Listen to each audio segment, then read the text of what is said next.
안녕하세요. 오늘 여러분과 함께 깊이 파고 들어볼 주제는요. 바로 국회의원들의 상임위 발언입니다.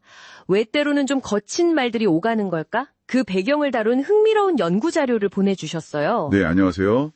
이게 19대하고 20대 국회 상임위 회의록. 그러니까 굉장히 방대한 데이터를 가지고 분석한 연구인데요.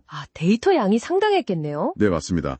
특히 그 코엘렉트라라고 한국어 처리에 특화된 인공지능 모델을 써서요. 감상 분석을 진행했습니다. 네.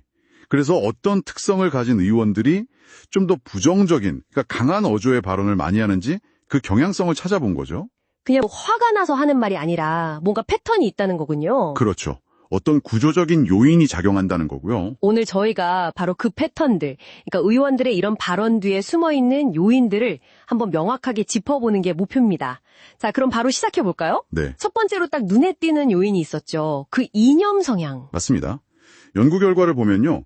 정치 스펙트럼에서 중간보다는 양쪽 끝, 그러니까 이념적으로 좀 더 극단적인 성향을 보이는 의원들 있잖아요. 네네. 이런 분들이 상임위에서 부정적인 발언을 할 확률이 더 높게 나타났습니다. 이게 뭐 진보든 보수든 상관없이요. 그러니까 이념의 색깔 자체보다는 그 강도, 얼마나 강한 성향이냐가 더 중요했다는 거네요. 네, 그런 셈이죠. 양극단으로 갈수록 그 경향이 더 뚜렷해졌거든요. 근데 그게 단순히 성향이 강해서 그런 걸까요? 아니면 뭐랄까 정치적인 계산 같은 것도 좀 깔려 있을까요? 지지층한테 보여주기 위한 그런 거요? 충분히 가능한 해석입니다. 핵심 지지층이나 아니면 당 지도부에 나는 이렇게 선명하다, 이걸 보여주려는 일종의 전략적 선택일 수 있는 거죠. 재선에도 유리할 수도 있고요. 네, 그럴 수도 있고요. 또 다른 측면에서는 아무래도 성향이 강할수록 상대 정치 세력에 대한 어떤 위협감, 이런 걸 더 크게 느낄 수도 있고. 그래서 더 방어적으로 강하게 나갈 수 있다. 그렇죠. 아니면 자신의 신념을 그냥 더 강하게 표출하려는 그런 심리적 요인도 있을 거고요. 결국 정치 양극화가 발언 수위에도 영향을 미친다고 볼 수 있습니다. 이념 말고 또 다른 요인은 없었나요? 예를 들면 정치 경력 같은 거요? 보통 경험 많은 의원들이 좀 더 노련할 것 같은데. 네. 그 정치 경험 부분도 상당히 흥미로운 결과가 나왔는데요. 어떤 결과였죠? 대체로 보면요. 정치 경험이 좀 적은 분들, 그러니까 우리가 흔히 말하는 선수가 낮은 의원들이요. 네, 초선이나 재선 의원들. 네. 그런 분들이 오히려 경험 많은 다선 의원들보다 부정적인 발언을 더 많이 하는 경향이 나타났습니다. 정말요? 의외인데요? 네. 물론 이제 20대 국회 초선 의원만 딱 놓고 보면 약간 다른 패턴도 관찰되긴 했어요. 하지만 전반적인 추세는 경험이 좀 부족할수록 부정적 발언이 늘어나는 쪽으로 나왔습니다. 신인 의원들이 더 강하게 말한다. 이건 왜 그럴까요? 단순히 의정 활동이 아직 익숙하지 않아서?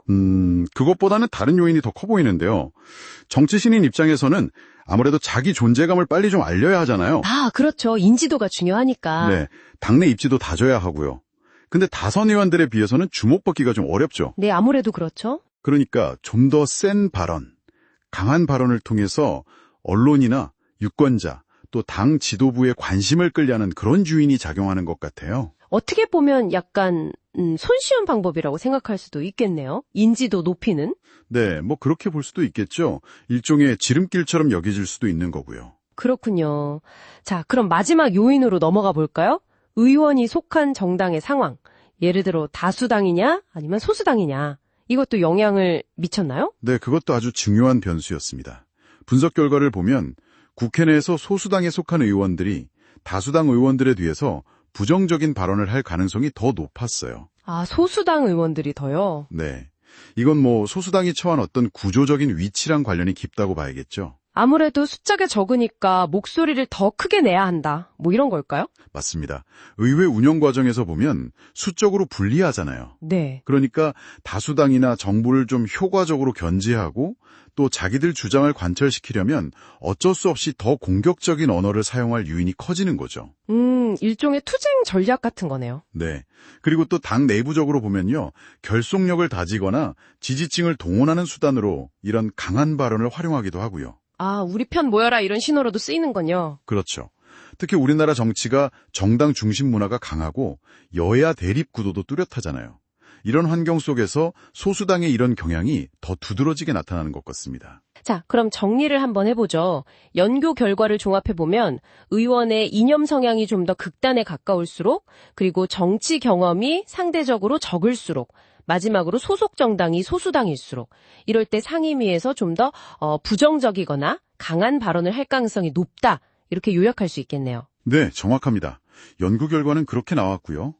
여기서 우리가 좀 주목해야 할 점은 이런 발언들이 그냥 단순한 말싸움으로 끝나는 게 아니라는 겁니다. 그렇죠. 이게 미치는 영향이 있을 텐데요. 네, 의원들의 이런 부정적인 발언은 현재 정치 양극화 상태를 보여주는 거울이기도 하지만 동시에 이걸 또 더 심화시키는 원인이 될 수도 있다는 거죠. 악순환이네요. 네, 유권자들의 감정에 직접적으로 영향을 미치고 또 정치 전반에 대한 불신을 키울 수도 있고요. 결국에는 효율적인 입법 활동 자체를 방해할 수도 있습니다. 듣고 보니 상당히 심각한 문제인데요. 만약에요, 이런 강한 언어 사용이 아까 말씀하신 것처럼 재선이나 당내 입지를 위한 어떤 계산된 전략의 일부라면 이건 좀 생각해볼 문제 같아요. 맞습니다. 어쩌면 현재 우리 정치 시스템 자체가 좀 과격하고 부정적인 행동에 오히려 보상을 주는 건 아닌지 좀 그런 구조적인 문제를 한번 되돌아봐야 하지 않을까 싶네요. 네, 중요한 지적입니다. 보다 좀 생산적이고 건강한 정치 토론 문화를 만들려면 어떤 종류의 인센티브 구조 변화가 필요할지 이 질문을 오늘 여러분과 함께 고민해 보면서 마무리할까 합니다. 오늘 분석 감사합니다. 네, 감사합니다.